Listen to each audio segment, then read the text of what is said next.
तो टॉपर्स चलिए क्वेश्चन बनाते हैं। अकाउंट नंबर जो PYQ चल रहा है अभी, और 2025 का PYQ चल रहा है। तो इसे बनाने से क्या होगा, ये अभी जो लगातार 3-4 क्वेश्चन मैं बनाने वाला हूँ, ये हमेशा पूछा गया है बिहार बोर्ड में, और उम्मीद है कि इस टाइप का क्वेश्चन हमेशा पूछा जाएगा। तो इसलिए मैं चाहता हूँ कि आप इसको जरूर से जरूर देखें, और चलिए आप लोग भी देखिए। तो क्वेश्चन क्या है कि यदि किसी बाह्य बिंदु से वृत्त पर PA और PB को दो स्पर्श रेखा खींची गई है, तो PA बराबर 7 सेंटीमीटर है, तो PB के मान ज्ञात कीजिए। सबसे पहले एक क्वेश्चन बता दूं कि किसी फिगर्स के साथ बनाता हूँ। वृत्त पे एक स्पर्श रेखा बाहर से खींचा गया है। किसी एक बिंदु से दो ही स्पर्श रेखा खींची जा सकती है, जिसका नाम है A और B। ठीक है, ए इसका P नाम। अगर PA 7 सेंटीमीटर है, बाह्य मतलब बाहर से वृत्त पर दो स्पर्श रेखा खींची जा सकती है, बताए थे। और उसके बाद से खींचे बताए थे कि बाहर से माने बहुत सारा अनगिनत बिंदु हो सकती है, रेखा नहीं, ठीक है। और उसके बाद से एक और क्वेश्चन बताए थे कि ये हो गया। अब इस पे आते हैं। तो एक नियम होता है कि अगर बाह्य बिंदु से खींचा गया दोनों स्पर्श रेखा बराबर होती है, माने ये PA बराबर है PB के, ठीक है। चाहे BP लिख दो, या तो लिखो चाहे तो लिखो, दोनों ओके भाई। PB, तो AP के मान कितना है, 7 सेंटीमीटर। कहाँ के, यहाँ से। तो इसीलिए PB के मान भी 7 हो जाएगा। काहे क्या है कि ये बराबर होता है कि बाहर से बिंदु से माध्य, इसको कहा जाता है बाह्य बिंदु या बाहर के बिंदु। बाहर के बिंदु से किसी स्पर्श रेखा के दोनों रेखा पर खींची गई स्पर्श रेखा दोनों बराबर होती है। तो ये PA, ये PA बराबर है PB के। तो अब जब PA के मान कितना है, 7 सेंटीमीटर, तो PB के मान भी तो 7 सेंटीमीटर हो गया जब बराबर है, तो इसलिए ऑप्शन हो जाएगा A। ठीक है। इसी टाइप का एक और क्वेश्चन पूछेगा कि एक स्पर्श रेखा पर कितनी स्पर्श बिंदु खींची जाती है। तो स्पर्श वृत्त पे स्पर्श बिंदु अनगिनत खींची जाएगी। फिर उसके बाद से वृत्त पर मात्र दो ही बाह्य बिंदु, किसी बाह्य बिंदु से दो ही स्पर्श रेखा खींची जा सकती है। आप लोग भी याद कर ले, यहाँ भी अभी ये लोग भी याद कर ले, क्या कि ये सबसे ज्यादा इंपॉर्टेंट क्वेश्चन है। ठीक है, क्वेश्चन बनाते हैं 52। ये 52 तक चला गया है 2025 का। ये मैं अलग अलग वीडियो इसलिए बना रहा हूँ कि आपको समझ में आए, ठीक है। और मैं थोड़ी सी जितने भी हो ना मैंने बेस्ट करने की कोशिश करता हूँ। बस आपसे रिक्वेस्ट है कि ये सारे क्वेश्चनों को गौर से समझिएगा। और ये क्वेश्चन इतना भी क्वेश्चन है, इसमें मैक्सिमम परसेंट 90% लड़का गलत करता है, या लड़का हो या लड़की में स्टूडेंट गलत करते हैं। इसमें कुछ नहीं है, पर से क्या करता है लोग, जैसे क्वेश्चन पढ़ लेते हैं। यदि PA और PB, ये और ये बाह्य बिंदु से P पर वाले वृत्त पे खींचा गया है, इसको खींचा गया है, और स्पर्श रेखा PB का मतलब ये 100 डिग्री है, ठीक है। तो बताना है कि POA कितना है। इसका मतलब ये बताना है कि ये कोण कितना है, ठीक है। ये कोण कितना है। तो पर से क्या करता है लोग, 50 इसका आधा करेगा लोग, इसको 50 कर देगा। जबकि यहाँ पे आपके सामने दिखेगा आंसर, इसका 50 नहीं आएगा। मैं पहले ही बोल देता हूँ, इसका आंसर 50 नहीं आएगा। मैक्सिमम इसको 50, मेरा पिछला भी स्टूडेंट जो भी था लोग, वो बिहार बोर्ड में जो दिया था एग्जाम, मैक्सिमम 4 5 आदमी से यही आंसर मारा था, और मैक्सिमम लोग यही मारता है। बड़ा फटफट। देखिए अब आगे चलते हैं, इसको बनाते हैं कैसे। सबसे पहले एक चीज बता दीजिए, बताए थे कि बाह्य बिंदु माने बाहर के बिंदु से वृत्त पर खींचा गया स्पर्श रेखा बराबर होती है, ये और ये बराबर होती है। और ये जो ये एंगल है, इसके एंगल को विभाजित करती है, तो आधा आधा भाग में विभाजित करती है। तो इसका मतलब हुआ AP बी को दो भाग में बांट दिया। तो AP भाग कितना है, 100 डिग्री है। यहाँ पे लिखा हुआ है 100 डिग्री, 100 डिग्री है। तो क्या हो जाएगा, 50 हो गया। एक मतलब क्या हुआ, ये 50 हो गया और ये 50 हो गया। ये तो पूरा 100 है, ये है 50 हो गया। अब देखिए, अब ये सारी चीजें भूल जाइए। अब ये फिगर पे आइए।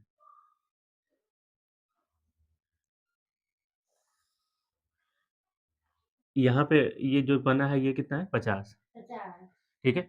और मैंने हमेशा बताया हूँ स्पर्श रेखा पर खींचा गया स्पर्श बिंदु पे खींचा गया त्रिज्या से लंब ये 90 डिग्री होता है। हम लोग थोड़ी सी फिगर गलत बना दिए हैं बट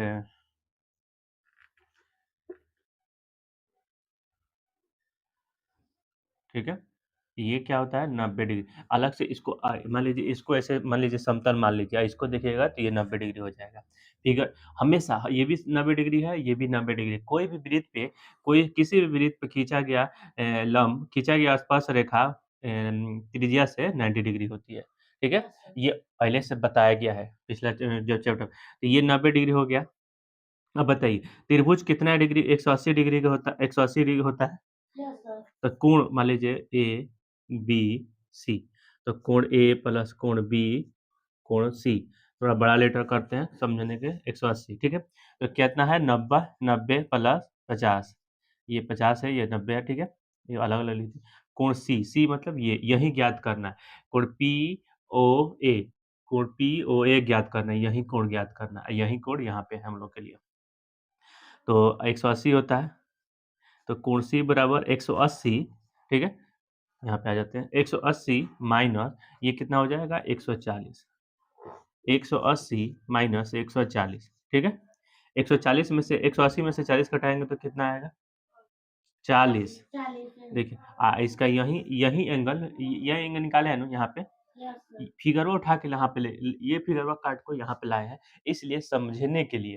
तो ये 50 था ये 90 है ये कितना होगा 40 आ गया। कैसे आया है आपके सामने आ गया। एक त्रिभुज का तीनों कोणों मिला के 180 डिग्री होता है तो 180 हो गया और उसके बाद से देखिए आंसर आ गया बी ठीक है। आंसर बी आ गया। हम आपको क्या बोले थे कि मैक्सिमम लोग गलत करता है फट से ये 50 है तो ये भी 50 मान लेता है ठीक है।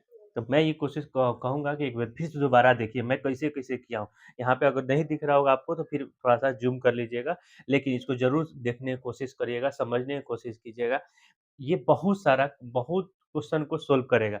इसमें क्या है ना मैक्सिमम लोग आंसर गलत कर लेते हैं। तो मैं इसलिए अब आपको बताया हूँ क्योंकि ये सारे क्वेश्चन इतनी ईज़ी भी है और हार्ड है। अब इसको कुछ नहीं करना जैसे मान लीजिए हम बोले थे स्पर्शरेखा 2 आधा-आधा काटती है तो 50 हो जाता है, 90 है ये हो जाता है 140 है, 180 में से घटा दीजिए। एक त्रिभुज कितना होता है 180 होता है, 180 में से घटा दीजिए 41 आएगा। आंसर फट से आंसर मार देते हैं। लेकिन अगर जब जब है जाने रहेंगे तभी आंसर मारेंगे।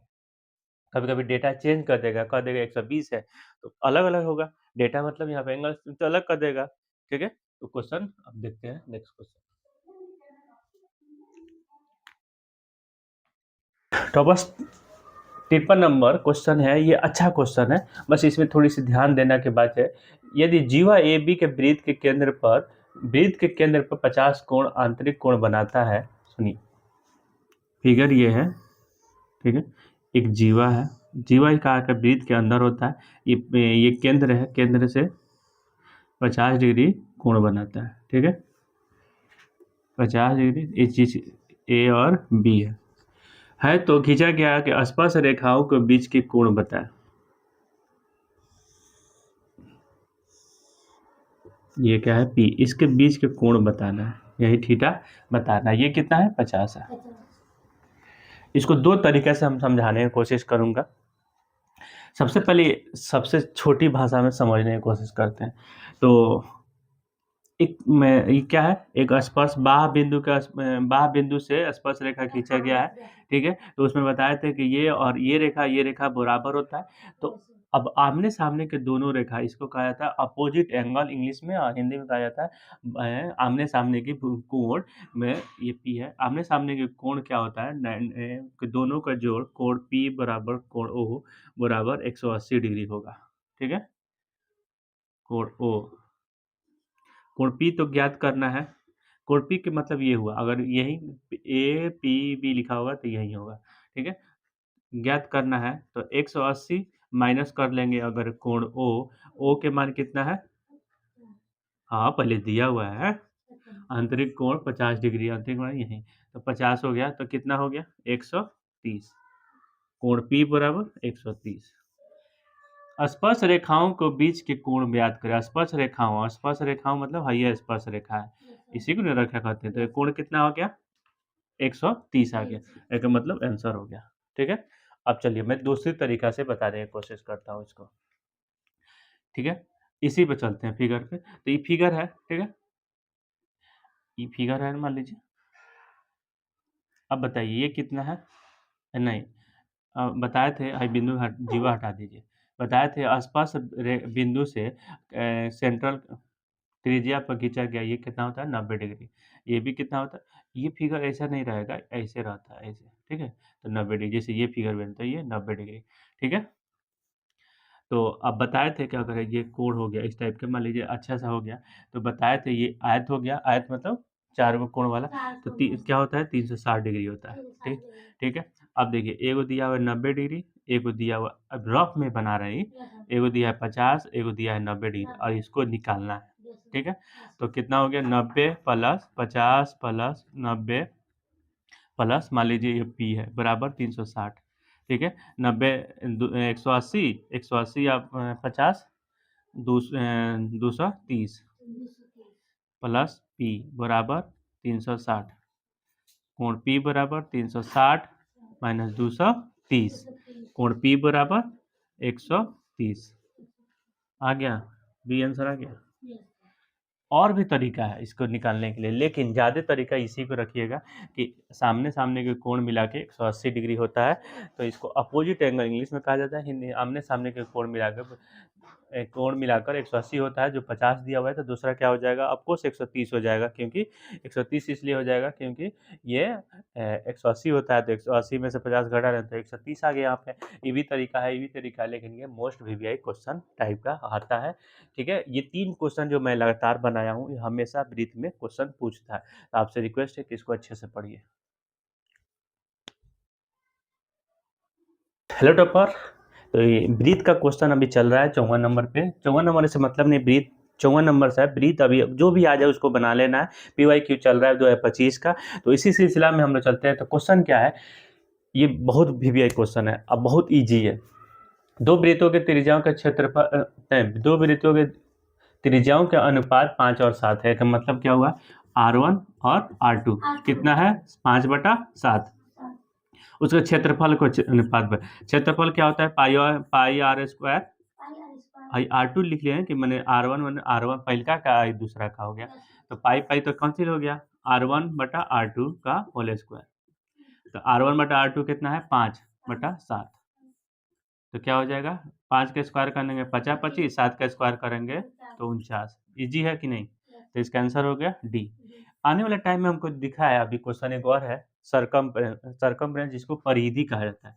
परिधि हम अभी बता देता हूँ, उसको क्वेश्चन जैसे दिखेगा वीडियो पॉज कीजिएगा, उसको बनाइएगा। परिधि बराबर क्या होता है? 2πr। ठीक है, जिस इसमें जितना त्रिज्या होता है उसका परिधि व उतना ही होता है। तो इसके क्वेश्चन बताइए क्यों होगा उतना ही? ठीक है, जब तक हमें इसको नेक्स्ट क्वेश्चन देखते हैं। ठीक है, तो हेलो टॉपर्स, तो क्वेश्चन आ गया है, अभी उसी का है, मोस्ट वीवीआई क्वेश्चन है।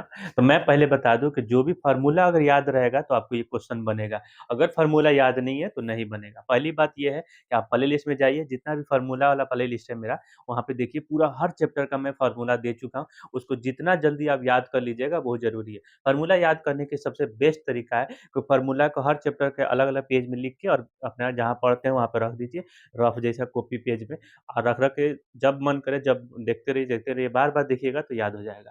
अब टाइम भी ज़्यादा नहीं है तो फिर भी मगर रख के लिखना पड़ेगा, बार-बार जैसे लिखना है। जैसे इसमें क्या क्वेश्चन कर रहा है, R बराबर 14 सेंटीमीटर, ठीक है? तो त्रिज्या वाले वृत्त का उस त्रिज्या खंड का तो त्रिज्या खंड का क्षेत्रफल क्या सूत्र होता है? सूत्र होता है कि थीटा बराबर 360 पाई आर स्क्वायर। तो 300 थीटा कितना है? यहाँ पे देखिए 30 डिग्री है, डायरेक्ट मैं बता रहा हूँ, और 360, ठीक है, गुने पाई का मान कितना होता है? 22/7। आर कितना है? 14, तो 2 बार होगा, ठीक है, 7 दूनी 14, 12 त्रिका 36, 12 से काटे हैं हम, नहीं 30 से काटे हैं, 30 मैंने 30 से कम 30 और 12 तिरका 36 होता है, तो कट गया। मैंने 3 से काटे हैं, 3 एकम 3 और 12 तिरका 36 हो गया, तो 0 पहले कट गया इसलिए 12 हो गया, और ये 2 से कट गया, तो 2 से कटेगा तो क्या हो जाएगा? 6 हो जाएगा, ये 2 से कटेगा तो 11 हो जाएगा, ये 2 से कटेगा तो 3 हो जाएगा, ये 2 से कटेगा तो 7 हो जाएगा, ठीक है? ठीक है, अब देखिए 11 गुने 7 दूनी 14। अच्छा, इसको क्या करते हैं, इसको 22 गुने 7/3, ठीक है? तो ये क्या हो जाएगा 154/3। अब 3 से भागा कर दिए, 3 पचे 15, 3 पचे 15, ये गया 3 एकम 3, बचेगा 1/3। 3 से भागा करेंगे तो 3 3 पॉइंट आ जाएगा 3, और फिर 1 आ जाएगा तो फिर 3 हो जाएगा। इसका आंसर बताइए 51.33, 51.33, इसका आंसर बी, ठीक है? Answer B. 51.33, ये सूत्र आपको बनाए हैं, आंसर आ गया। अब बताइए ये सूत्र में सबसे ज़्यादा क्या इम्पोर्टेंट था? कौन नहीं मालूम था? ये लाइन पूरा मालूम था, ये मालूम था, लेकिन ये आपको याद रखना चाहिए था, लेकिन आपने पता नहीं याद रखे हैं कि नहीं। थीटा बटा 360 पाई आर स्क्वायर किसका है? त्रिज्य खंड का क्षेत्रफल। ये मैंने लिखा नहीं हूँ कि रफ है, त्रिज्य खंड का क्षेत्रफल, ठीक है? त्रिज्य खंड का क्षेत्रफल इक्वल टू क्या होता है? थीटा बटा 360 पाई आर स्क्वायर, ठीक है? एक इसी का वृत्त खंड आएगा, ठीक है? तो थीटा बटा 360 पाई आर स्क्वायर साइन थीटा, ठीक है? तो इसको जब क्वेश्चन आएगा तो मैं बता दूंगा। उसके बाद से एक और क्वेश्चन बता दूं कि वृत्त पर बाहर के एक बिंदु से वृत्त पर 2 ही स्पर्श रेखा खींची जाती है और दोनों स्पर्श रेखा बराबर होती है। उसके बाद से जब स्पर्श रेखा का बाह्य बिंदु पर कोण बना हुआ कोण क्या होता है कि बना हुआ कोण 2 भागों में बराबर में विभाजित हो जाता है। ठीक है? ये भी देखिए 3 चारों क्वेश्चन इसी में बता दिए। इसी तरह हम नेक्स्ट क्वेश्चन बनाएँगे और उसमें नेक्स्ट कहानी सुनाएँगे और बस मैं यही चाहता हूँ सब्सक्राइब कर दें चैनल को और लाइक कर दें। टॉपर्स तो 97 नंबर क्वेश्चन प्लेलिस्ट के साथ-साथ तो क्या है 6 से सेक स्क्वायर ए और 6 tan स्क्वायर इसमें कुछ नहीं कॉमन कीजिए सेक स्क्वायर ए माइनस 6 इस कॉमन हो गया तो बचेगा tan स्क्वायर ए, ठीक है? तो 6 और tan square sec square A minus tan square A equal to 1 तो 6 आ गया ऑप्शन बी। ये 8 चैप्टर का है इसीलिए कहा जाता है 4-5 सूत्र याद रखना होगा। Sine square theta plus cos square theta equal to 1, उसके बाद से cosec square theta minus cot square theta बराबर 1, तीसरा sec square theta minus tan square theta equal to 1। इसी को लिख सकते हैं sec square theta equal to 1 plus tan square theta. कैसे लिखे हैं? ये माइनस में उधर गया तो प्लस में हो गया, इसी तरह ये भी उधर जाएगा तो प्लस में हो जाएगा, इसी तरह ये उधर जाएगा तो माइनस में हो जाएगा। ये मेन सूत्र है, ये तीनों ये मेन सूत्र है और इसी से मैक्सिमम डराइव किया जाता है, मतलब निकाला जाता है। ठीक है, तो ये आपको आंसर बन गया। फिर नेक्स्ट क्वेश्चन प्लेलिस्ट के साथ देखते हैं। चलिए, all the best. Hello toppers, तो 58 क्वेश्चन। यदि ये देखिए, सबसे पहले बता दूं कि सारी क्वेश्चन बनाने से पहले आपको ये याद रखना होगा, टीचर ये मत देखिए कि डिजिटल बोर्ड नहीं है। कंटेंट में अगर कुछ कमियां होगी, समझ नहीं आ रहा होगा, तब आप मुझे अनसब्सक्राइब कर दीजिएगा। लेकिन थोड़ी सी मेरी कंटेंट देखिए, मैं पढ़ाने के समझाने का तरीका देखिए। तो छोड़िए ये सारी बातें और आइए यहाँ पे बताते हैं। यदि ए बराबर कितना दिया हुआ है, ए बराबर दिया हुआ है ए कॉस थीटा और बी बराबर दिया हुआ है वाई साइन थीटा। कोई बात नहीं, कोई सोचना नहीं है। यहाँ पे क्या लिखा हुआ है A square plus X square B square. Y को वाई रहने दीजिए। ए स्क्वायर की जगह पर क्या लिखा हुआ है ए एक्स कॉस स्क्वायर थीटा का होल स्क्वायर प्लस एक्स को एक्स रहने दीजिए। बी की जगह पे लिखना है वाई साइन थीटा का स्क्वायर। ठीक है, वाई को वाई रहने दीजिए। ये क्या हो जाएगा एक्स के स्क्वायर हो जाएगा और ये क्या हो जाएगा cos square theta plus x को एक्स रहने दीजिए। इसको होल स्क्वायर की वजह से ये साइन वाई स्क्वायर हो जाएगा और ये साइन भी स्क्वायर हो जाएगा, क्योंकि दोनों का स्क्वायर है ना। ठीक है, अब ये एक्स और वाई को कॉमन कर लीजिए। एक्स स्क्वायर और वाई स्क्वायर, तो यहाँ पे क्या बच जाएगा कॉस स्क्वायर थीटा प्लस, देखिए ये दोनों कॉमन हो गया इसमें से तो ये और ये बच जाएगा प्लस साइन स्क्वायर थीटा। तो x square plus y square, तो इधर तो क्या बताए थे sine square theta plus cos square theta equal to 1। ठीक है, तो ये 1 हो गया, इधर से रखिए या उधर से रखिए, तो कितना बचा एक्स स्क्वायर और वाई स्क्वायर। ऑप्शन में तो बताइए बी आंसर आ गया। तो क्या हुआ, सूत्र याद रहना जरूरी है, एक्स स्क्वायर और वाई स्क्वायर, बस इसमें यही एक सूत्र याद रखना पड़ा। इसको ऐसे लिख सकते हैं, sign square theta plus cos square theta. तो लाइन बढ़ाने से क्या फायदा है, समझ में आना चाहिए। नहीं तो सब्जेक्टिव रहता तो मैं और लाइन बढ़ाता। ये तो ऑब्जेक्टिव है, जल्दी से बना के ऑप्शन मारना है, फिर जाके वो मार्कशीट पे अच्छा से 58 के बी पे ऐसे घेर लेना है। ठीक है, तो क्वेश्चन मिलते हैं 59 में, और प्ले लिस्ट के साथ ये बनाते चलते हैं आगे। और नेक्स्ट मैं ये कहूँगा कि आप लोग मेहनत करिए, हम आपके साथ हैं। ठीक है, ऑल द बेस्ट। टॉपर्स, तो क्वेश्चन ये 9वां चैप्टर का है, ये मोस्ट प्रीवियस क्वेश्चन, इस टाइप के एक क्वेश्चन समझ लीजिए, उसके बाद से सारे के सारे चीजें बन जाएंगी। क्या कह रहा है, एक मीनार के शीर्ष के उन्नयन कोण उनके पाद बिंदु से 15 किलोमीटर दूरी पे है, तो उन्नयन कोण 1.5 एक साथ दिया है। आपको समझने के लिए थोड़ी सी जरूरी है इसको समझना। एक मीनार है, ठीक है, उसको उन्नयन कोण 60 डिग्री बन रहा है। ठीक है, उन्नयन कोण जो नीचे से देखा और नमन कोण जो ऊपर से देखा जाता है। ठीक है, और उसके बाद से कह रहा है पाद बिंदु ये यहाँ पे देखिए, उसके बिना मीनार के पाद बिंदु से, यहाँ से बिंदु से कि 15 मीटर की दूरी है। ठीक है, तो बताइए एच, इसका ऊंचाई ज्ञात करना है। ठीक है, तो हम लोग कुछ मान लेते हैं, बस फिगर बन गया, क्वेश्चन खत्म।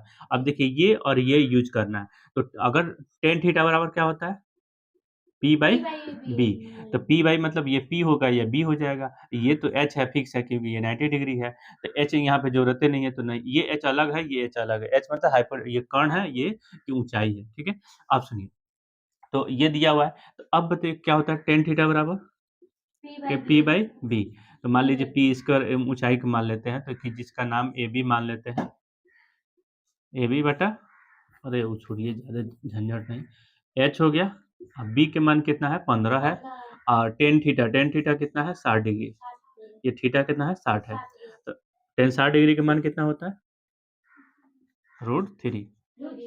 एच 15, ये इधर आएगा तो गुना हो जाएगा। ठीक है, तो 15√3 एच। ठीक है, एच बराबर 15√3 सी।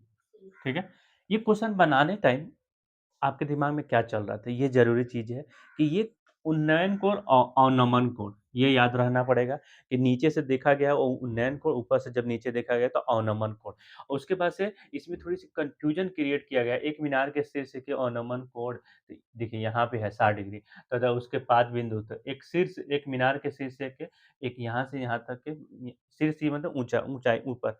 ठीक है, तो 15 किलोमीटर है, 15 मीटर है, उसको ये एच ज्ञात करना है, तो आगे आपके पास आंसर हो गया ये। ठीक है, ये क्वेश्चन 9वां चैप्टर का है, लेकिन इस टाइप का क्वेश्चन सब्जेक्टिव में इसलिए पूछा, ऑब्जेक्टिव में इसलिए पूछा जा रहा है कि आपको याद है कि नहीं है। काहे कि हर चैप्टर से जो 16 को चैप्टर है, वो सबसे पूछा जाएगा। तो यही सारी कहानियाँ जानने के लिए आप सबसे रिक्वेस्ट है कि डेली मेहनत करिए, और मेहनत करने के साथ-साथ इसको पढ़िए, और अच्छा से पढ़िए। पढ़िएगा, जितना पढ़िएगा उतना फ़ायदा होगा, अगर नहीं पढ़िएगा तो फ़ायदा नहीं होगा। ठीक है? All the best. Toppers 60 number question होने लगा, और इस क्वेश्चन को बनाने के लिए सबसे पहले बताए थे कि ट्रिग्नोमेट्री की जरूरी है, सूत्र याद रखना। पहले लिस्ट में जाइए, सूत्र याद कीजिए। चलिए क्वेश्चन पे आते हैं। क्वेश्चन क्या लिया हुआ है, एक स्तंभ की छाया, छाया देखिए कोई भी चीज की छाया नीचे बनता है ना, तो छाया क्या कर रहा है, एक स्तंभ में एक खंबा है। ठीक है, ये खंबा हो गया। खम्मा छाया लंबाई की 3 गुनी नहीं, बढ़ा गया, लंबाई स्तंभ की ऊंचाई से 3 गुना है। ये 3 गुना, मान लीजिए अगर ये ए है तो ये √3a गुना है। जैसे अगर 10 है तो ये 10 तिहाई 30 है, √3 गुना है। तो सूर्य की उन्नयन कोण बताइए। उन्नयन कोण यहाँ पे जो जो बनेगा वो कोण बताइए। तो कोई बात नहीं है, तो हम लोग क्या लिखते हैं, टेन थीटा बराबर पी बाई बी। तो टेन थीटा, अभी थीटा के मालूम ही नहीं है, तो टेन रहने दीजिए। पी कितना है, ए दिया है, और √3 ए दिया हुआ है। ठीक है, ए अब जानते हैं ना कि इसके 3 गुना है, समझ गए, तो 3 गुना, √3 गुना है, 3 गुना नहीं, √3 गुना है। ये कट गया है, तो टेन थीटा बराबर 1/√3। टेन थीटा, टेन थीटा किस मान का टेन √3 होता है, तो टेन 30 डिग्री के मान का होता है, 30 डिग्री। तो टेन टेन कट गया, तो बचेगा क्या, थीटा बराबर 30 डिग्री। ऑप्शन देखिए तो ए। ठीक है, क्वेश्चन में कुछ नहीं था, क्या कर रहा है, ये लंबाई है, इसका √3 गुना है, तो √3 गुना कर दिए, मान लिए ए था, ये 3 हो गया, बी मानते, सी मानते, डी मानते, जो भी मानते लिख लिए, हो गया। उसके बाद से उसको 10 में बैठा दिए, 10 में बैठाया, tan थीटा बराबर थीटा आया, 1/√3 किसका होता है, 30 डिग्री का, 30 डिग्री लिख लिया, 10 कट गया, थीटा बराबर 30 डिग्री, ऑप्शन ए, और मार्कशीट में ले जाके ए में फिल कर देंगे। ठीक है, सिंपल से बहुत अच्छा से इसको करेंगे, और मैं ये चाहता हूँ, ये 100 क्वेश्चन बनाने के बाद जो मेरा मॉक बनाया हूँ, एक मॉक है, उसको मैं भी प्ले लिस्ट में साथ बनाऊंगा। तो मैं चाहता हूँ कि ये, अगर आप देख रहे हैं, जब भी देख रहे हैं, मुझे कमेंट करें, अगर क्या चीज़ हो रहा है। अगर मेरे पास 10 के सब्सक्राइबर हो जाएगा धीरे धीरे, तो मैं लाइव भी, और लाइव हर तरह के क्वेश्चन सोल्व कराते रहूँगा, आर डी शर्मा हर तरह के सब क्वेश्चन कराऊंगा। तो शर्त यही है कि थोड़ी सी आपको सपोर्ट की ज़रूरत है मुझे। चलिए, all the best. Hello topper, तो ये 2025 का जो एमसीक्यू चल रहा है, उसके सिलसिला में अभी स्टार्ट हो गया 61 नंबर। तो ये क्वेश्चन लिखा हुआ है, थोड़ा सा मैनेज करिए। निम्नलिखित में से किस द्विघातीय बहुपद का शून्यक 5 और -3 है? तो मतलब हुआ अल्फा बराबर 5 और बीटा बराबर -3। ठीक है, अब देखिए, द्विघातीय बहुपद का सूत्र होता है, क्या होता है, x² minus alpha plus beta x plus alpha into beta equal to 0। ठीक है, हम इधर रफ कर ले, नहीं नहीं, ठीक है।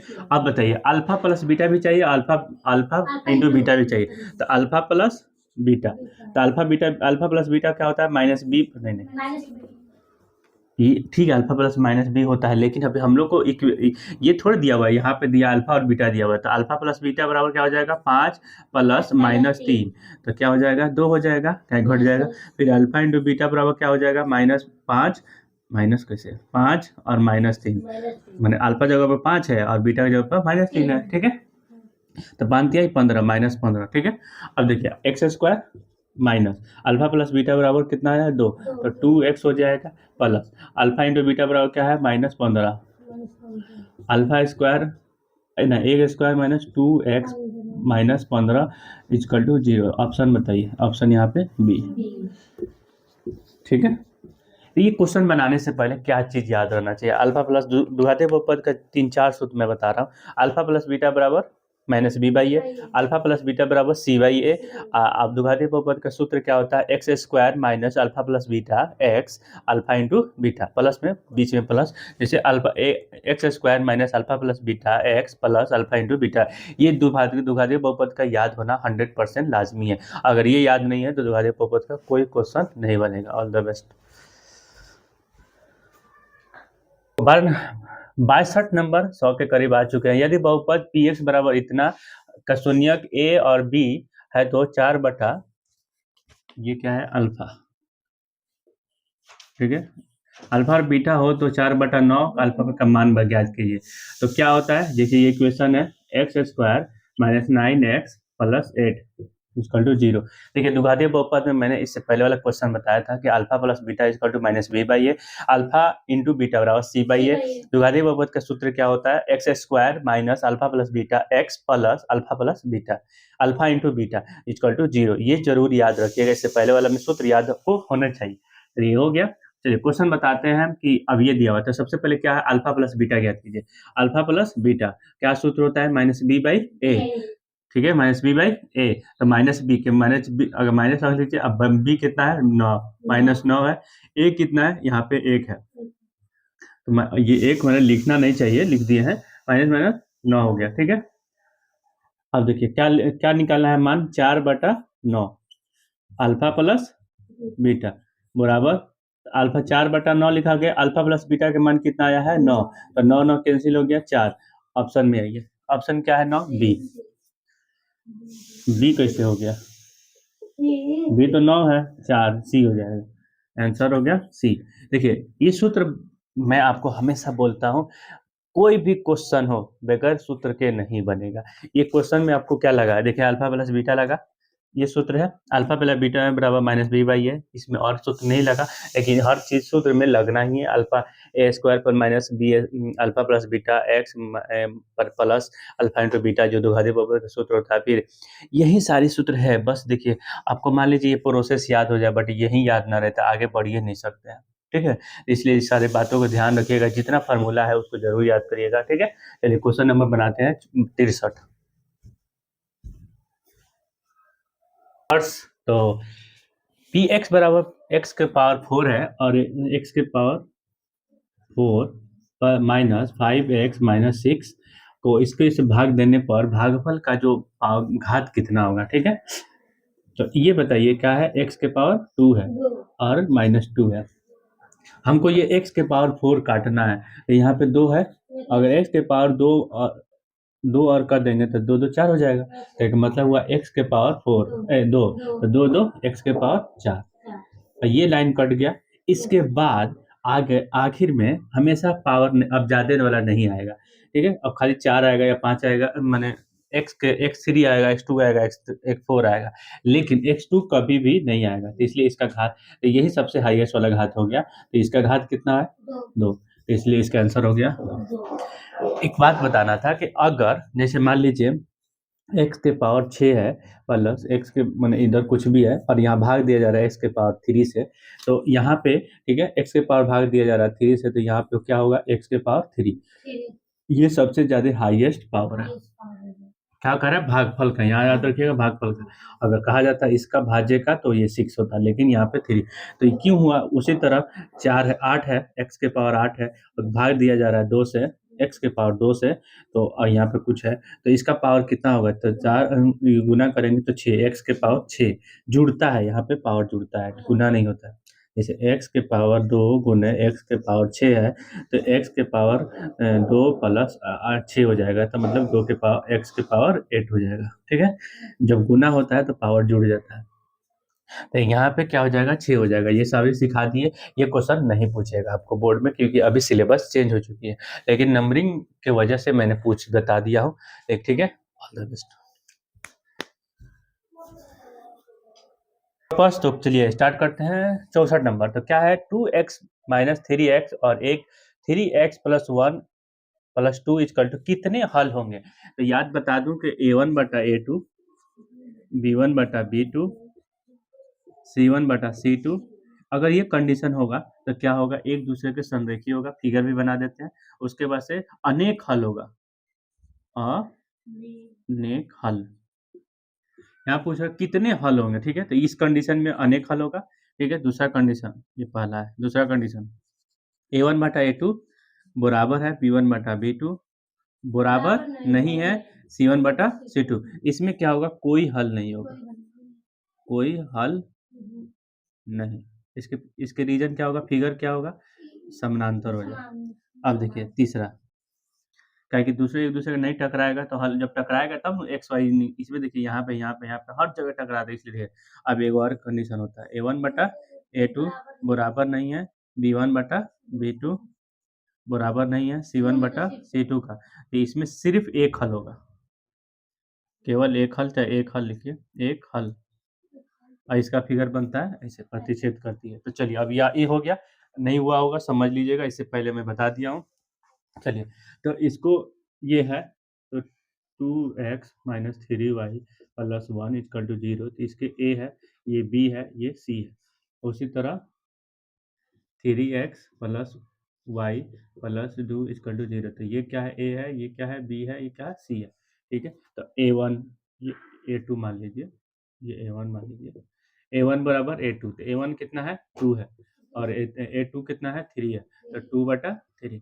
अब बताइए b1 बटा b2, तो b1 कितना है, -3 है, 3 ये कितना है, 1 है, तो क्या होगा, -3। c1 बटा c2, c1 बटा c2 कितना है, ये 1 है और ये 2 है, तो 1 बटा 2। देखिए तीनों तीनों के बराबर नहीं है, a1 बटा a2 बराबर नहीं है b1 बटा b2 के, बराबर नहीं है c1 बटा c2 के। तो जब बराबर नहीं होता है तो क्या होता है, कोई हल नहीं, एक हल होगा। हम बोल देंगे तो मतलब कंफ्यूज कर रहे थे लोग। ठीक है, देखिए कोई एक हल होता है, प्रतिच्छेद करती रेखा होगा, तो यहाँ लिखिए एक हल होगा। अगर लिखा रहता है इसी में प्रतिच्छेद रेखा, प्रतिच्छेद करती रेखा, तो इसका भी आंसर होता है। कोई हल नहीं होता है, कब होता है, जब समानांतर होता है। जब हाई कंडीशन आता है तो कोई हल नहीं होता। अनगिनत हल कब होता है, जब हाई कंडीशन, एक नंबर वाला कंडीशन आता है, a1 बटा a2 बराबर है भैया। कोई जब ये तो नहीं आता कभी भी, तीनों कंडीशन होता है। ठीक है, तो ये आप सही से समझिएगा, ये पूछेगा बिहेवियर क्वेश्चन में, ठीक है? पूछेगा तो पूछेगा, ठीक है? All the best. तो क्वेश्चन ये बहुत अच्छा आ गया है। इस क्वेश्चन को बनाने से पहले आपको तीसरा चैप्टर का सूत्र याद होना चाहिए। A1/A2 B1/B2 C1/C2 तीनों जब बराबर होगा तो संरेखी होता है और अनेक हल होता है। उसके बाद से एक और क्वेश्चन आता है A1/A2 बराबर है B1/B2 बराबर नहीं है C1/C2 के, तो वो होता है सिर्फ समानांतर होता है और कोई उसका समानांतर होता है, कोई हल नहीं होता है, ठीक है? तीसरा होता है A1/A2 B1/B2 तीनों C1/C2 तीनों के बराबर नहीं होता है, तो उसको प्रतिच्छेद करती है, उसका आंसर होगा केवल एक हल होगा। तो चलिए अब बोर्ड पे आते हैं। तो क्वेश्चन ये है कि दो रेखीय समीकरण का चित्र एक माने फिगर, यदि प्रतिच्छेद करती हुई रेखा हो तो उसकी संख्या कितनी होगी। अब प्रतिच्छेद करती हल की संख्या कितनी होगी? प्रतिच्छेद करती मतलब ये एक ये होता है, एक समानांतर होता है, एक संरेखी होता है, एक के ऊपर एक, ठीक है? एक माने एक पहला लाइन है, उसके ऊपर दूसरा लाइन, ठीक है? तो ये समानांतर हो गया, इसमें कोई हल नहीं, कोई हल नहीं। इसमें होगा अनंत माने बहुत सारा, तो अनंत कैसे लिखें? इसमें सिर्फ एक, तो क्या कह रहा है? प्रतिच्छेद, इसी को कहा जाता है प्रतिच्छेद। तो इसका मतलब एक बी आंसर। तो उसको देखिए यहाँ पे A1/A2 B1/B बराबर है B1/B2 बराबर है C1/C2 के अनेक हल। A1/A2 बराबर है B1/B2 के बराबर नहीं है C1/C2 के, समानांतर कोई हल नहीं। A1/A2 B1/B2 C1/C2 कोई किसी का बराबर नहीं है, तो सिर्फ एक हल। इसका फिगर होगा प्रतिच्छेद करती रेखा होगा। ये 100% ये पूछेगा, ये कंडीशन 100% ये आपको सामने लिखा हुआ है। ये सारी ये क्वेश्चन इसी रिलेशन जो मैं पहले बोला हूँ सूत्र, वो 100% बोलेगा। और लमसम इसमें 4-5 क्वेश्चन आता है, या सब्जेक्टिव में भी आएगा और ऑब्जेक्टिव में भी आएगा। ऑब्जेक्टिव में बताएगा कि बताइए प्रतिच्छेद करती रेखा है या समानांतर रेखा है या संरेखीय, मैंने कोई हल नहीं है। तो ये सारी कंडीशन को पूछते हुए तो मैं यही चाहता हूँ कि आप उसको अच्छे से बनाइए। इसको अच्छे से समझने के लिए क्या होता है, प्ले लिस्ट में जाना होगा, वहाँ पर तीसरा चैप्टर देखिए। और मैं ये कहता हूँ कि बस इतना याद कर लीजिए, इसी में से आपको 2 नंबर पूछेगा, ठीक है? All the best. Hello toppers, तो चलिए आज क्वेश्चन बनाएंगे 66 नंबर बनाने से पहले मैं ये बताऊंगा कि अगर आप लोग मेरे पहले बार ये वीडियो देख रहे होंगे तो आप क्या कीजिए, पहले जाके एक से देखिए। प्ले लिस्ट में भी जा सकते हैं या उसको मैं एक थ्रू देते रहता हूँ, उसमें जाके देख लीजिए। या आप उससे क्या होगा, आपको कंटिन्यूटी मेंटेन पता चल जाएगा कि हमने कैसे पढ़ाया है। और इस तरह आपको 100 में 100 मार्क्स लाने की पूरी कोशिश हो रही है। बस आप रिविजन करिए अच्छे से। कोई भी डाउट हो तो आप पूछ लीजिए और टेलीग्राम पे भी आ सकते हैं, ठीक है? तो चलिए स्टार्ट करते हैं। तो क्या लिखा हुआ है, रैखिक समीकरण युग में 6x minus 3y plus y equal to 0। तो इसके मतलब 6x minus 3y plus 10 is equal to 0 है। तो दूसरा 2x माइनस वाई प्लस 9 है। तो इसका बताना है कि अवरोधी है, विरोधी है या आश्रित है। सबसे पहले एक चीज जाने हम लोग, यहाँ पे आइए। A1/A2 बराबर है B1/B2 बराबर है C1/C2। तो ये क्या होगा? संरेखी होगा। एक के ऊपर दोनों आंसर हो जाएगा। फिर उसके बाद से एक से अनेक हल होगा, ठीक है? और उसके बाद से एक और कंडीशन आएगा, A1/A2 बराबर है B1/B2 बराबर नहीं है C1/C2 को। तो ये क्या हो जाएगा? कोई हल नहीं।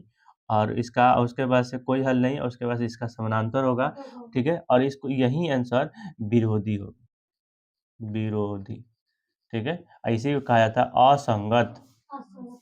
असंगत को ही विरोधी कहा जाता है। तीसरा होता है A1/A2 B1/B2 बराबर, तीनों बराबर नहीं होगा B1/B2 को। तो ये क्या होगा? प्रतिच्छेद करती है, एक हल होगा, ठीक है? अब याद हो जाएगा आप लोग को भी। तो यहाँ पे आइए, तो ये A है, ठीक है? तो A1/A2, ठीक है? A1 क्या है? 6 है और 2 कितना है? 2 है। तो काटेंगे तो क्या आ जाएगा? 3 आ जाएगा, 3 दूनी 6। फिर B1/B2 -3 और -1 बराबर 3 हो जाएगा। माइनस माइनस कट जाएगा तो 3 हो जाएगा। C1/C2 तो क्या हो जाएगा? 10/9। तो क्या हो जाएगा? 10/9 ही रह जाएगा। इसका मतलब क्या हुआ? A1/A2 बराबर है B1/B2 के और बराबर नहीं है C1/C2 के। देखिए ये इसके बराबर है, ये बराबर है, लेकिन ये इसके बराबर चाहिए, इसके बराबर नहीं है, इसलिए ये इक्वेशन आ गया। तो हमको बताना है कि विरोधी है कि विरोधी है, आश्रित है, ठीक है? तो क्या है? विरोधी है। और इसी को एक और भाषा में लिख दिया तो यहाँ पे लिखता समानांतर है, ठीक है? समानांतर जो एक दूसरे को ये होता है, फिर लिखता कि अगर कोई हल नहीं है, लिखता कोई, अरे यार कोई कहते हैं, कोई, हाँ, कोई हल नहीं, ठीक है? ठीक है, कोई हल नहीं। तो इस तरह के ये सबसे ज़्यादा ज़रूरी है, ये याद रखना। देखिए, ये अगर याद रखिएगा तो सारी चीज़ें बनने को आसानी होगा, ठीक है? तो A1/A2 बराबर है B1/B2 बराबर है C1/C2 को, तो क्या होता है इसके बारे में जानिए। तो इसको होता है कि संरेखीय होता है, संगत होता है, उसके बाद से अनेक हल होगा। फिर वो उसके बाद दूसरा कंडीशन होता है A1/A2 बराबर है B1/B2 बराबर नहीं है C1/C2 के। ये क्या होता है? असंगत होता है, और उसके बाद से ये सिर्फ़ समानांतर होता है, और विरोधी होती है। फिर उसके बाद से A1/A2 बराबर नहीं है B1/B2 के, बराबर नहीं है C1/C2 के। इसमें क्या होगा? प्रतिच्छेद करती रेखा होगी, एक-दूसरे को काटती होगी, उसके बाद से ये संगत भी होता है। ठीक है? तो इस टाइप का क्वेश्चन ये जब मुँह ज़बानी याद रहना चाहिए। तो मुँह ज़बानी याद कराने के लिए ही आपको बार-बार मैं बोलता हूँ, हर जैसे ही ये क्वेश्चन आता है उसको सबसे ज़्यादा यही पढ़ाना कोशिश करता हूँ, क्योंकि तीसरा चैप्टर यही है। ठीक है? तो चलिए, ऑल द बेस्ट। बस तो आपके सामने ये क्वेश्चन आ गया है। इसे द्विघातीय समीकरण का क्वेश्चन है, थोड़ी-सी अलग देने की कोशिश किया है। जैसे देखिए जेड में दे दिया है, तो जेड से कोई डरना नहीं है। चलिए बना के दिखाते हैं आपको, कितना सिंपल है। क्या लिखा है? यदि द्विघातीय समीकरण का 2z प्लस जेड माइनस 6, तो अल्फा प्लस बीटा है, तो alpha square plus beta square का मान ज्ञात कीजिए। अब ये ऐसा तो कोई सूत्र नहीं है कि अगर मान लीजिए अल्फा प्लस बीटा, इसका क्या सूत्र है? माइनस बी बाई ए। तो माइनस बी कितना है? तो माइनस लगा दीजिए, माइनस बी की जगह पर 1 है और एक 2 की जगह पर 1 है, तो माइनस 1/2 हो जाएगा। अल्फा इंटू बीटा क्या होता है? सी बाई ए। तो सी कितना है? माइनस 6 है, और ए कितना है? 2 है, तो क्या हो जाएगा? -3। ठीक, लेकिन अल्फा और बीटा तो हम लोग को मालूम चल गया, मैंने सोचना है, आप लोग जानते होंगे, बट इसको सोचनी है बनेगा, और कभी-कभी यहाँ पे चेंज भी कर देगा। तो अल्फा स्क्वायर और बीटा स्क्वायर कह रहा है। हमको तो यहाँ अल्फा प्लस बीटा मालूम है, और alpha minus beta, alpha into beta मालूम है। तो फिर उसको ज्ञात कैसे करेंगे? तो हम बहुत पहले आप लोग को सिखाए थे, इसका सूत्र क्या होता है? A square plus B square plus 2ab। हमको ये मालूम करना है, ये नो, जैसे अल्फा प्लस बीटा, यही नो, इसी तरह करना है, अल्फा स्क्वायर प्लस बीटा। तो लिख सकते हैं ए स्क्वायर प्लस, नहीं नहीं, ए स्क्वायर, आइए इसको प्लस में है तो इधर आएगा तो 2ab बराबर क्या बचेगा? ए स्क्वायर प्लस बी स्क्वायर। तो इसके जगह पे ये नहीं लिख सकते हैं। तो क्या करना था हमको? Alpha square plus beta square. तो इसको लिख दीजिए, इसको लिखिए alpha square plus beta square का अल्फा प्लस बीटा का होल स्क्वायर और माइनस 2 अल्फा इंटू बीटा। ठीक है, अब देखिए अल्फा प्लस बीटा का मान कितना है? -1/2 का स्क्वायर, और प्लस टू, टू कितना है? और कितना है? -3। ठीक है, माइनस माइनस करेंगे तो स्क्वायर हो जाएगा, तो की वजह से 1/4 हो जाएगा। माइनस और माइनस प्लस हो जाएगा, 3 दूनी 6। अब इसको एलसीएम ले लेंगे तो 4 आ जाएगा, ये 1 बचेगा, ये 6 चौका 24 हो जाएगा। तो 24 1 25, 25/4 आंसर बताइए, 25/4 सी। ठीक है? ठीक है? अब सुनिए लो, यहाँ पे देखिए लो, ये ज़रूरी है, कभी-कभी पूछ भी देगा कि, कभी पूछ देगा ए स्क्वायर प्लस बी स्क्वायर, ए स्क्वायर प्लस बी स्क्वायर, ठीक है? प्लस 2ab, इससे भी पूछ देगा। तो कोई बात नहीं, खाली इस पे बैठाना है और तोड़ देना है, लाके जोड़ देना है। तो इसमें कुछ नहीं, इसको क्या कीजिए, A square plus B square, तो इधर लिख लीजिए A square plus B square plus 2ab और प्लस 2ab, तो दोनों को जोड़ दीजिएगा तो 4ab हो जाएगा।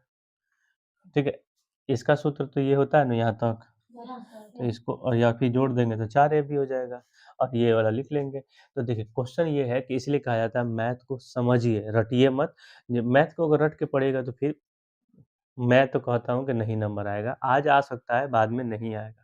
इसीलिए आपके सामने है ये सारी चीज़ें, यहाँ पे बच्चा फँस जाता है, काहे कि हर जगह पूछता है अल्फ़ा प्लस बीटा, या पूछेगा 4/9 अल्फ़ा इंटू बीटा। इससे पहले वाला क्वेश्चन भी हम लोग इसी तरह बनाए थे। तो इसी को इम्प्रूवमेंट करना है, ठीक है? तो इसी तरह पूछता है, ठीक है? कभी-कभी यहाँ पे पूछ देगा alpha square minus beta square. तो कोई बात नहीं है, तो कभी दूसरा तरीका से निकाल लिया जाएगा। लेकिन निकाला जाने से पहले समझना ज़रूरी है कि क्या सूत्र लगता है, क्या नहीं लगता है। बेसिक चीज़ है ये सारी चीज़ें, तो प्लीज़ आप सब इसको समझने की कोशिश कीजिए। नहीं समझ में आया फिर वीडियो देखिए, उसके बाद नहीं समझ आया फिर कमेंट कीजिए, मैं स्पेशल इस क्वेश्चन को बना के दिखाऊँगा। ठीक है? All the best. बस तो क्वेश्चन आ गया 68। यदि द्विघाती समीकरण 2x plus p x minus three equal to zero एक मूल्य इतना दिया है, तो कोई भी इक्वेशन हो जिसका मान लीजिए यही दिया हुआ है plus p x minus three equal to zero, अगर इसका एक्स बराबर इसका दो गो आंसर आएगा, या मान लीजिए एक अल्फा आएगा एक बीटा आएगा, तो अल्फा यहाँ पर कितना दिया हुआ है -3, ठीक है? तो ये जो -3 है, अगर इसके अंदर x के जगह पर रख देंगे तो इक्वल टू 0 हो जाएगा, मतलब दोनों साइड 0 हो जाएगा। या बीटा भी रख देंगे, मान लीजिए कुछ तो कुछ ना आएगा, वो रख देंगे तो 0 आएगा। अब चलिए इसी को सिद्ध करते हैं। तो सबसे पहले तो एक तो मूल आ गया है 3, तो दूसरा मूल ज्ञात करना नहीं, दूसरा मूल नहीं ज्ञात करना है, यहाँ पे क्या करना है, p ज्ञात करना है। इसी तरह एक और आता है कि इसका एक मूल ये है तो दूसरा मूल ज्ञात कीजिए, वो भी तरीका बताऊंगा। लेकिन इसमें चलते हैं, एक मूल दिया हुआ तो p का मान ज्ञात करिए, ठीक है? तो p का मान ज्ञात करने के लिए क्या करें, इसको मान जहाँ-जहाँ x है पुट कर दीजिए। तो 2 माइनस 3 के स्क्वायर प्लस p और x की जगह पर -3 इक्वल टू 0। ये -3 मतलब ये है। अब देखिए 2 3 3 तिहाई 9 माइनस p हो जाएगा और माइनस ये p है, ये है, ठीक है? ये p को उठा के उधर ले जाते हैं। उससे पहले 9 दूनी 18 और माइनस ये 3 बच गया। ये क्या होगा 3p उधर ले गए हैं लोग, ठीक है? ये क्या हो जाएगा 15 हो जाएगा, 3p 3 3 हो गया। अब ये p बचा है 15 और ये गुना में था, इधर जाएगा तो भागा में, 15 तिहाई 5 तिहाई 15, ठीक है? 5 आ गया। ये p है, बीटा नहीं है। p बराबर 5, ठीक है? हमने क्वेश्चन बताया था, क्वेश्चन एक दे देगा कि अल्फा दे देगा, बीटा ज्ञात करना होगा, ठीक है? तो बीटा ज्ञात करने के लिए तो क्या बोला जाता है, मैं बता दूं, alpha plus beta, alpha plus beta. तो अल्फा मान लीजिए अल्फा प्लस बीटा इसके हिसाब से आएगा -b/a। अब एक मान दिया हो, मान लीजिए -3 दिया हुआ है, ठीक है? तो -3 हो गया। अब बीटा निकालिए और उसके बाद से यहाँ पे कुछ मान आएगा उसको पुट करिए, फिर बीटा बराबर ये इसको उधर ले जाइए, फिर करते-करते इसका आंसर आ जाएगा। इसी टाइप का भी एक और क्वेश्चन आएगा, देखिएगा। लेकिन मैं चाहता हूँ इसको समझ लें कि इस टाइप का क्वेश्चन कभी ना हो। या तो इक्वेशन दिया हुआ, p के मान ज्ञात कीजिए, p के मान ज्ञात करना होगा तो जो एक मूल दिया होगा उसी को अंदर डाल देंगे x की जगह पर, ठीक है? ये जो इसके समीकरण आता है, हम लोग निकाले 2 आंसर आता था पहले जब हम लोग इसका आंसर निकालते थे लोग, तो उसको x के मान आता है ना, तो x में इसमें डाल देंगे। एक और क्वेश्चन आएगा, समीकरण द्विघाती समीकरण का एक मूल ज्ञात कीजिए, जो एक मूल -5 है और दूसरा मूल ज्ञात कीजिए। तो उसका तरीका यहाँ पे आ गया, ठीक है? और उसके बाद से एक और चीज़ आएगा कि इसी चैप्टर में, कि अगर क्या नाम है कि बी स्क्वायर माइनस 4ac अगर बराबर हुआ तो क्या होगा, मूल्य बराबर मूल्य होगा और वास्तविक होगा, मूल्य बराबर होगा। अगर डी 0 से बड़ा है तो मूल्य बराबर होगा, मूल्य वास्तविक होगा और असमान होगा, माने अलग-अलग आंसर आएगा। फिर B minus 4ac less than 0, 0 से छोटा होगा तो क्या होगा, काल्पनिक हो जाएगा, ठीक है? तो ये सारी चीज़ों को याद रखना होगा, जो-जो मैंने बताया हूँ फ़ॉर्मूला में, कि जो फ़ॉर्मूला बेस्ट है वो उसी को बताया हूँ। और आप लोग से रिक्वेस्ट है कि आप लोग अच्छे से पढ़िए, और ठीक है? जी, all the best. Hello toppers, तो क्वेश्चन में आते हैं 69। यदि समीकरण 2x माइनस 5x प्लस -3 है तो एक मूल -2 हो तो उसका दूसरा मूल ज्ञात करें। इससे पहले वाला क्वेश्चन क्या था, इसी किसी में ना किसी में p था, k रहेगा, और कहेगा एक दिया हुआ है तो दूसरा क्या उसी के अंदर ये इसको मान x के जगह पर पुट कर देंगे। लेकिन अब क्या कर रहा है, दूसरा मान, क्या कि सबसे पहले बताइए 2x है -5x -3 इक्वल टू 0, इसका आंसर कितना आएगा? 2 क्यों आएगा? क्योंकि इसका घात कितना है? 2। तो 2 का घात जितना जितना घात रहता है उतना उसका आंसर आता है। तो अब मान लीजिए ये दिया और पूछा गया इसका पावर बताइए, घात बताइए, तो 2 है। अगर वहीं मान लीजिए यहाँ पे x की power 3 4x plus 9 equal to 0, तो इसका आंसर कितना आएगा? 3 आएगा। तो घात जितना होता है उसका उतना आंसर आता है। तो चलिए क्वेश्चन पर ध्यान देते हैं आगे। तो क्वेश्चन क्या दिया हुआ है? ये हो दिया तो एक मूल बताया, ये बताइए अल्फा प्लस बीटा बराबर माइनस बी बाई ए, ठीक है। अब देखिए एक मूल अल्फा हो जाता है, दूसरा मूल बीटा हो जाता है। तो अल्फा, तो अब बताइए अल्फा की जगह पर कितना दिया है? -1/2। बीटा नहीं दिया हुआ है, बीटा तो मालूम करना है या इन मत है। अब क्या है? माइनस, माइनस को रहने दीजिए। बी कितना होता है? इसको एक्स ए कहते हैं, इसको बी कहते हैं, इसको सी कहते हैं, ठीक है। सही है नु? आप लोग को मालूम है कि एक्स स्क्वायर को ए कहा जाता है, एक्स को बी कहा जाता है और सी को कहा जाता है जिसमें एक्स और एक्स नहीं हो, तो ठीक है। तो ये माइनस पहले से है तो माइनस हो गया, बी बराबर -5 और ए बराबर 2। तो अब देखिए ये क्या हुआ? 1/2 प्लस बी, ये क्या हो जाए? माइनस माइनस प्लस 5/2, बीटा बराबर 5/2, ये माइनस है उधर जाएगा तो प्लस 1/2। अब देखिए 2 2 करिए तो 5 प्लस 1 क्या हो जाएगा? 6/2, तो क्या आ जाएगा? 3, बीटा बराबर 3, बीटा बराबर 3। अगर मान लीजिए कहीं आपको इसका ना ध्यान नहीं आ रहा है तो इसको क्या करते हैं? फट से आंसर निकालते हैं। 2x² minus 5x minus 3 equal to 0।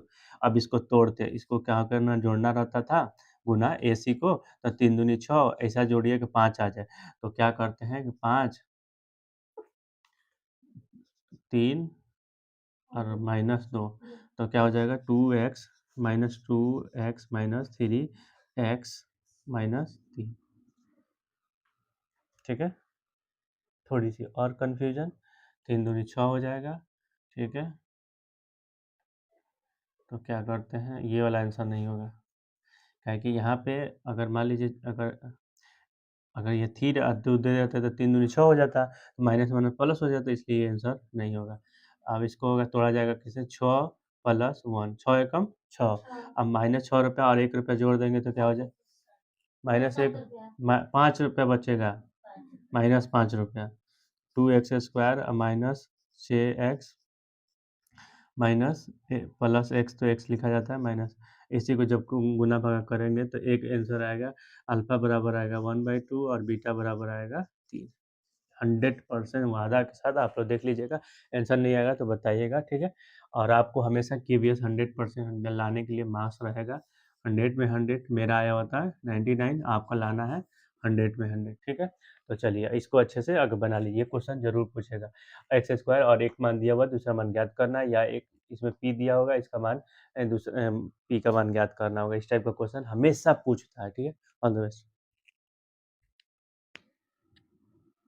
चलिए 70 नंबर क्वेश्चन है, मोस्ट में आपको 100 में 100 मार्क्स लाने के लिए बिहार बोर्ड में टॉपर बनाने के लिए सिलसिला चल रही है। तो द्विघातीय समीकरण के 4x माइनस 1 इक्वल टू सूत्र, ये में हम कह रहा हूँ ना कि 50% बच्चे को गलत होता है, 50% को सही होता है। तो इसको हम चाहता हूँ 100% बच्चे को सही हो जाए। कैसे होगा? क्या लिखा है? 4x, मैं बहुत सिंपल वे में कर रहा हूँ इसको। अच्छा मैंने पहले कैसे होता था? ax² plus bx² plus c equal to 0, ऐसे मैंने, या तो ऐसे दिया रहता था, कुछ इस टाइप का आंसर दिया, मतलब तीनों दिया रहता है, लेकिन यहाँ पे क्या है? दुइयों को दिया हुआ है, ठीक है। तो अब सुनिए क्या कह रहा है कि सूत्रों के प्राकृतिक ज्ञात करिए। प्राकृतिक ज्ञात करने के लिए सूत्र होता है d। अगर d 0 से बड़ा है, d 0 से बड़ा है तो वास्तविक, याद रख लीजिए, ई जरूर लिख लीजिएगा लोग, ठीक है। वास्तविक देखो लो क्या होला, डी अगर 0 से बड़ा होके तो वास्तविक, वास्तविक और असमान। अगर 0 से मतलब का भाई मैंने 1 2 3 4 5 6 7 प्लस में, अगर डी 0 से बराबर होई तभी वास्तविक होई, ठीक बा। वास्तविक होई लेकिन समान होई। जैसे ओके मान आई नु, आंसर आई नु, जैसे x के मान 2 गो होता x² के, तो ओके का होई कि दोनों 2 2 होई या 4 4 आई या 5 5 आई, ओके आंसर सेम सेम है। अब एक बार डी के 0 से छोटा होई तो काल्पनिक हो जाए, काल्पनिक, ठीक है, काल्पनिक हो जाए तो आंसर ई ना हो। अब देखो ई का देले बा तो एक्स 4x स्क्वायर माइनस 1 तो एक्स स्क्वायर के कहल जाला ए बराबर 4 और बी बराबर कितना होई? बी बराबर कितना है बताइए लोग? बी बराबर 0 काहे कि यहाँ पे बी किसको कहा एक्स को, एक्स वाला को बी कहते हैं तो बी एक्स तो है ही नहीं और उसके बाद से सी बराबर -1 अब डी का सूत्र क्या होता है? डी बराबर क्या होता है? बी स्क्वायर माइनस 4ac ठीक है? B square minus 4ac B तो है नहीं तो 0 का स्क्वायर हो गया अब -4 गुने ए कितना है 4 है और सी कितना है -1 है तो ये जीरो तो जीरो खत्म हो गया माइनस माइनस प्लस 4 चुका 16 तो इसका मतलब डी क्या हो गया? डी क्या होगा? 0 से बड़ा 0 से बड़ा हो गया तो वास्तविक और असमान तो क्या आ गया? वास्तविक और असमान ठीक है आंसर याद रखिएगा ये सारी चीजें अगर वास्तविक और असमान नहीं होगा अगर मान लीजिए कभी ऐसा पूछ दे कि मान लीजिए वास्तविक और समान आ जाए वास्तविक काल्पनिक आ जाए काहे कि क्वेश्चन पूछेगा इसमें का क्वेश्चन पूछता ही है ठीक है ये दूसरा चैप्टर का है ठीक है इसको याद रखिएगा दूसरा और चौथा में से आ जाता है ये क्वेश्चन हमको जहाँ तक लगता है ये चौथा क्वेश्चन से हो सकता है तो इस तरह क्वेश्चन पूछता है तो इसको मैं चाहता हूँ कि आप लोग अच्छे से देख ले और अच्छे से देखने के साथ साथ इसको बहुत अच्छा से समझे ठीक है अगर आप इसको नहीं समझिएगा तो फिर दिक्कत होगी तो इस क्वेश्चन को मैं ये तो कहूँगा कि आपको अंजादी याद होना चाहिए एक्स स्क्वायर को ए कहा जाता है एक्स को कहा जाता है बी और सी जिसमें एक्स नहीं होता है उसको सी कहा जाता है लेकिन यहाँ पे एक्स नहीं है एक्स स्क्वायर है और सी है तो ए है और सी है बी नहीं है तो इसलिए 0 हो गया ठीक है यही क्वेश्चन मुझे समझाना था आप बोर्ड वाले लोग से बोर्ड वाला यही जानना चाह रहा था कि आप में ढंग है कि नहीं ये सारी चीजें ठीक है तो नेक्स्ट क्वेश्चन अभी बनाते हैं टॉपर चलिए 71 क्वेश्चन बनाते हैं ये समानांतर श्रेणी के डी हमेशा बराबर होता है डी क्या है सर्वनाम अंतर है ये क्वेश्चन बनाने से पहले मैं बता दूं कि एपी में अगर अर्थमेटिक होता है या समानांतर श्रेणी हो तो उर्त में क्या होता है ना कि आपको डी हमेशा बराबर होता है तो चलिए बोर्ड पे आते हैं क्या क्वेश्चन कर रहा है यदि किसी समानांतर श्रेणी का छठा पद ठीक है छठा पद A6 बराबर 30 पद 30 है तो सर्वनाम अंतर यहाँ पे बताइए लो तो क्या है 5 लोग होगा ये मिस हो गया ठीक है 5 सर्वनाम अंतर 5 है तो उसका प्रथम पद ज्ञात करिए मतलब पहला पद तो इसकी बताइए A6 को क्या लिख सकते हैं A1 प्लस 5D लिख सकते हैं तो 30 हो गया अब देखिए A1 बराबर A1 प्लस 5 और डी के नहीं ए डी कितना है यहाँ पे डी बराबर यहाँ पे है सर्वनाम अंतर को डी कहा जाता है तो डी बराबर 5 इसी को तो 5 हो गया बराबर 30 तो A1 बराबर A1 प्लस 50 बराबर 30 और A1 बराबर 30 माइनस 25 तो A1 बराबर 5 ऑप्शन सी ठीक है तो कोई दिक्कत है इसमें क्वेश्चन में नहीं है तो इसी को देखिए इस तरह हो गया और इसी टाइप का एक और बनाएगा कि मतलब क्या होगा कि सर डी ज्ञात कीजिए एपी में है कि नहीं है याद रखिएगा हमेशा डी बहुत इम्पोर्टेंट है एपी में डी जहाँ जहाँ बराबर होगा जैसे मान लीजिए एक पद दिया हुआ है 2 4 6 7 या 8 यहाँ इसमें से इसमें घटाइए तो 2 इसमें से इसमें घटाइए तो 2 इसमें से इसमें घटाइए एगो बाद वाला को घटाइए तो अगर तीनों बराबर आ गया ये वाला नहीं ये वाला बराबर आ गया तो एपी में है नहीं होगा तो बराबर नहीं है इस टाइप का क्वेश्चन कभी कभी पूछ देता है समानांतर में है कभी पूछता है समानांतर में नहीं है तो आपको कन्फ्यूज देखना होगा क्वेश्चन में नहीं पूछा जा रहा है कि है पूछा जा रहा है ठीक है तो इस बात को ध्यान रखते हुए बाकी हम ये हैं आपको 100 मार्क्स लाने के लिए ऑल द बेस्ट तो हेलो टॉपर्स तो क्वेश्चन आ गया है आपके सामने 72 नंबर इससे पहले मैं बता दूं कि एपी पढ़ रहा लो एपी का पढ़ नहीं रहा एपी का क्वेश्चन है एपी क्वेश्चन को बनाने से पहले ये याद रहना चाहिए कि एपी अगर है तो डी हमेशा बराबर होगा हर पद पे इससे पहले भी मैंने बताया हुआ था कि डी हमेशा बराबर होगा तो इसको जानने के लिए समझने के लिए एक और क्वेश्चन आ दिया इससे पहले एक और क्वेश्चन आया हुआ था ये मोस्ट वीवीआई क्वेश्चन लिख लीजिएगा ये हमेशा क्वेश्चन पूछा जाता है इस टाइप का क्वेश्चन तो ये 100% आपको समझ में आना चाहिए चलिए बनाते हैं कैसे बनेगा समानांतर श्रेणी का 3 क्रमागत 5x प्लस 3 और x और क्या है 9x प्लस 3 है ठीक है ये तीनों पद है तो d क्या होता है जैसे मान लीजिए यहाँ पे 2 4 6 है इसके मतलब क्या हुआ 4 में से 2 घटेगा तो 2 6 में से 2 घटेगा तो 2, इसका मतलब क्या हुआ डी हमेशा बराबर, और भी कुछ अंक रहता तो यहाँ हमेशा 2-2 आता। तो उसी तरह का मतलब क्या हुआ, इसमें से एपी है, यहाँ पर बोल रहा है एपी है, तो डी क्या हो जाएगा बराबर, तो डी कितना है डी, और ये और उसके बाद से ये डी दोनों बराबर होगा, ठीक है।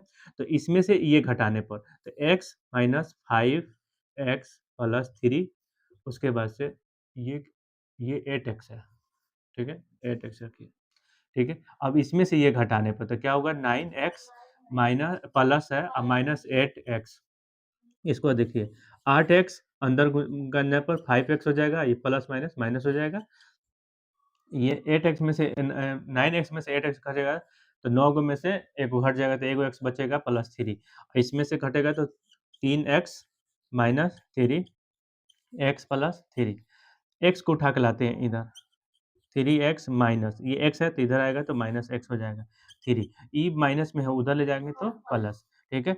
अब बताइए 3 में से 2 घटे 1 घटेगा तो 2x बराबर 3 दूनी 6, x बराबर 6/2 तो 3 हो जाएगा, x बराबर क्या हो जाएगा 3, तो x बराबर यही तो ज्ञात करना था, x के मान ज्ञात कीजिए, x बराबर 3, ठीक है, x बराबर 3। हमने आपको बताया था इससे पहले वाला क्वेश्चन में भी बताया था d हमेशा बराबर होगा, याद रखिएगा कहीं भी इस टाइप के एक और नेक्स्ट क्वेश्चन 2 और क्वेश्चन लाऊंगा इसमें समानांतर है, उसके बाद समानांतर श्रेणी है और समानांतर श्रेणी नहीं है। समानांतर श्रेणी में कब होता है जब d बराबर होता है, हर जगह d बराबर होगा। d कैसे निकाला जाता है, एक पद एक पद से पिछला वाला पद से घटाया जाता है, जैसे यहाँ पे बताया था, ये पद है इससे घटाया जाएगा, ये पद है इसको घटाया जाएगा, एक पहले वाला से घटा दिया जाएगा तो डी आता है, माने अगर d1 ज्ञात करना है तो a2 माइनस a1 होगा, ठीक है। इसी तरह d5 ज्ञात करना है, d5 ज्ञात करना है तो a6 माइनस a5 होगा, ठीक है। तो इसी तरह क्या होता है एक पहले वाला पद घटा दिया जाता है, ठीक है, तो उसको डी होता है, लेकिन डी हमेशा बराबर आएगा हर जगह, तभी जाके समानांतर होगा, डी बराबर नहीं आएगा तो समानांतर नहीं होगा, ठीक है। नेक्स्ट क्वेश्चन देखते हैं टॉपर। तो हम जो बोले थे आपको कि डी बराबर होगा समानांतर श्रेणी में, डी हर जगह समानांतर बराबर होगा, वही क्वेश्चन आ चुका है आपके लिए, और ये क्वेश्चन हमारा 73 और ये 100 नंबर के करीब चल रहे हैं, आपको 100 नंबर आने वाला है बहुत जल्द। तो चलिए स्टार्ट करते हैं। निम्नलिखित में कौन से समानांतर श्रेणी है, यहाँ पे बात है समानांतर श्रेणी की, तो डायरेक्ट देखिए यहाँ पे समानांतर श्रेणी का मतलब होता है कि हर जगह डी बराबर हो। अब देखिए क्या होता है, डी कैसे होता है, इससे घटाइए एक पहले वाला, तो 3 में से 2 घटेगा तो 2 आ जाएगा, 3 में से 1 घटेगा तो 2 आ जाएगा, और 9 में से जब 3 घटेगा तो 6 आएगा, 27 में से 1 घटेगा तो 18 आएगा। देखिए ये बराबर है क्या, नहीं, देखो मतलब क्या हुआ, नहीं है, ठीक है। अब देखिए a2 में से 1 घटेगा तो क्या हो जाएगा, a2 माइनस a1 नहीं होगा, a3 में से 8 स्क्वायर घटेगा, a4 में से घटेगा, ये भी इक्वेशन नहीं है, ठीक है। अब देखिए इसका मान, इसका स्क्वायर दिया है लेकिन मान रखना पड़ेगा, 1 2 दूनी 4 3 तिहाई 9 डैश डैश। अब देखिए 4 में से 1 घटेगा तो 3, 9 में से 4 घटेगा तो 5, और यहाँ पे और भी कुछ आएगा तो उसको घटेगा, तो देखिए एपी में है नहीं, लेकिन चलती है यहाँ पे 2a में से 2 गो आम में से 1 गो आम घट गया तो 1 गो, 3 गो आम में से 2 गो घट गया तो 1 गो, 4a में से घट गया तो ए, एक मतलब ये एपी में है, ठीक है। इसी टाइप का अगर क्वेश्चन यही पूछेगा कि एपी में कौन नहीं है, तो देखिएगा तो ये नहीं है, ये नहीं है, ये नहीं है, ठीक है, ठीक।